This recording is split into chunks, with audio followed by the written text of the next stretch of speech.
بسم اللہ الرحمن الرحیم. السلام علیکم. میرا نام ڈاکٹر احمد اجاز ہے اور میں سمیلیا کلینکس آباد پاکستان سے آپ سے مخاطب ہوں. آج ہم بات کریں گے ارجنٹم میٹ کے بارے میں. اس سے پہلے ہم نے نائٹرک کے بارے میں بات کی، لیکن یہ ارجنٹم میٹ ہے. اس دوا کی جو دائرہ کار ہے وہ یہ ہے کہ یہ دوا جو ہے وہ پیشاب میں البومن اگر آ رہے ہیں تو اس کو بہت زیادہ ایڈریس کرتی ہے. ڈائبٹیز جو ہے اس کو آرام دیتی ہے، جبکہ پیشاب میں شکر بھی آتی ہو.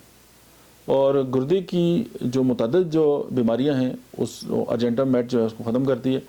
جب مریض کا جو جسم ہے وہ توڑ پھوڑ کا شکار ہو اور دودھی رنگ کا جو ہے وہ پیشاب بکثرت ہے، یعنی اتنا زیادہ البومن آئے کہ اس کو پیشاب بھی جو ہے وہ سفید نظر آئے اور پیشاب کی جو مقدار میں اس میں اضافہ ہو جاتا ہے.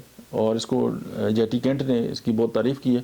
تو آپ اپنی ان جو ابھی میں نے انڈیکیشنز بتائی ہیں ان میں آپ کے پاس پیشنٹ آتے ہیں تو آپ ارجنٹم میٹ کو ضرور ٹرائی کریں. Thank you very much.